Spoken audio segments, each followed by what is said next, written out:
Want to make dried shiitake dashi, or a plant-based dashi that can also be modified to include konbu or dried kelp? Stay tuned because this is the video not to miss. Pat Tokoyama here, founder of the Japanese Cooking Club. If you want to learn how to make plant-based Japanese food in 30 minutes or less, subscribe and hit the alarm bell so that you don't miss any of my future Japanese cooking videos. So in today's video, I'm going to share 5 tips of mine to show you how to make plant-based dashi in your own kitchen. And it only requires a few ingredients. And chances are it's going to be a lot simpler and quicker than you think. By the time you finish watching this video, you're also going to learn 2 different ways with which you can prepare your plant-based dashi with shiitake mushrooms or konbu. Can you guess what they are? Leave a comment right now to let me know what your guesses are. So now we're going to get into some of the cooking.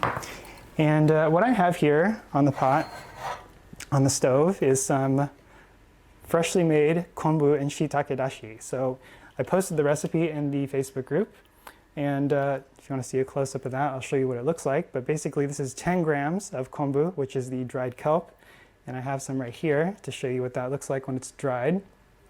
And then I use 4 pieces of shiitake mushrooms, which are Japanese mushrooms that are dried, and that's what these look like right here. And I soaked it for about 30 minutes in just room temperature water to rehydrate. And after that point, I started to cook it for about 10 minutes.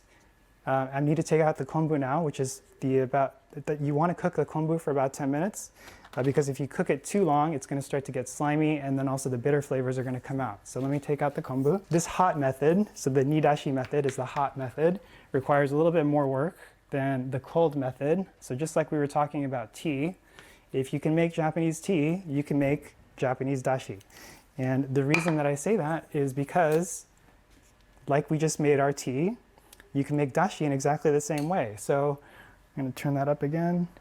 The shiitake mushrooms take a little bit longer to extract all of the umami and the flavor, so we're going to cook that for another 20 minutes-ish. Meanwhile, we're going to talk about the mizudashi method for konbu and shiitake dashi. So here, I have 10 grams of konbu, and then this is about 4 cups or a quart of water. We're just going to drop this in there, and then we're going to put in up to 3 to 4 shiitake mushrooms. And then this is going to be left in the refrigerator for around 8 hours at room temperature. And we're going to do a cold water extraction just like we did with the tea. Actually, like I explained with the tea, we didn't do the cold water extraction with the tea. So I'm just making sure that this is filled all the way, and then we're going to put a cap on here so that it's submerged. And then we're just going to let it sit. And then tomorrow, this is what we'll be using for our next dish. So very easy to make konbu dashi if you've never made it before, konbu and shiitake dashi. All you have to do is put it in a jar with water and then let it sit overnight, and it'll naturally extract. Super easy, very convenient way to make dashi if you've never made it before. That's the quick tip for konbu and shiitake dashi. 5 of my tips for making dashi with konbu and shiitake.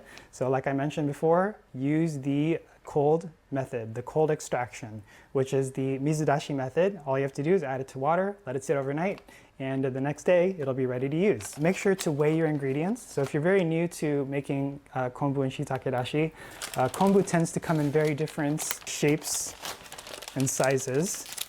And because of that, sometimes it's thicker than other times. So this is relatively thick in terms of the sheet. So sometimes the konbu itself is very thin, and sometimes it's very thick. So this is on the thicker side. Sometimes recipes, depending on what you're using, might call for like a 2 by 4 inch square of konbu or whatever, but it's more accurate to go by weight.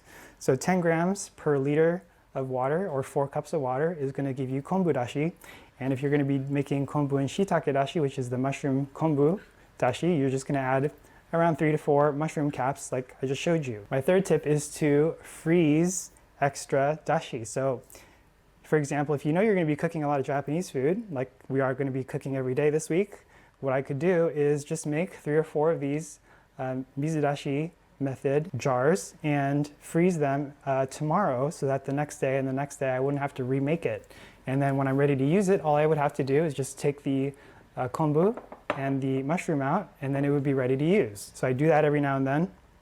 And then the other thing that I wanted to mention, which is very important, is to not waste any of the ingredients that we are using to make the dashi. So the shiitake mushroom caps and stems and the konbu can be reused to make tsukurani, as well as other foods, which I'll be showing you later this week, how to reuse the mushrooms and how to use the konbu. Make sure to save it, and if you can't use it right away, what I do is I just freeze it in a Ziploc bag, and I try to use it within about 2 to 3 weeks. The last thing that I wanted to suggest, if you have not really experimented with the vegetarian dashi that I'm talking about today, the konbu and the shiitake dashi, is that you try and use it in place of a regular vegetable stock or a chicken stock or even a beef stock. So depending on obviously what it is that you're making, if you don't necessarily need that chicken flavor or you don't need that beef flavor, and you really just want to enjoy the vegetables or the herbs, if you're using fresh herbs, for example, for like a bean soup or stew, you can use the shiitake and konbu dashi instead, and it'll really highlight the flavors of the vegetables that you're cooking. So that's one of the benefits of using konbu and shiitake, is that they're both packed with umami, natural umami flavor enhancers, and will really highlight the natural flavors of the food that you're using it in. To learn more and practice what you learn so that you retain it, consider watching this video and also grabbing the PDF recipe, which is going to be linked in the description below. And if you're new here, consider subscribing and hit the alarm bell as well as the thumbs up to let me know what your thoughts were and if you liked it, and leave any questions or comments in the section below. Oh yeah, and you may need to watch this video to catch everything that you missed the first time. Shh.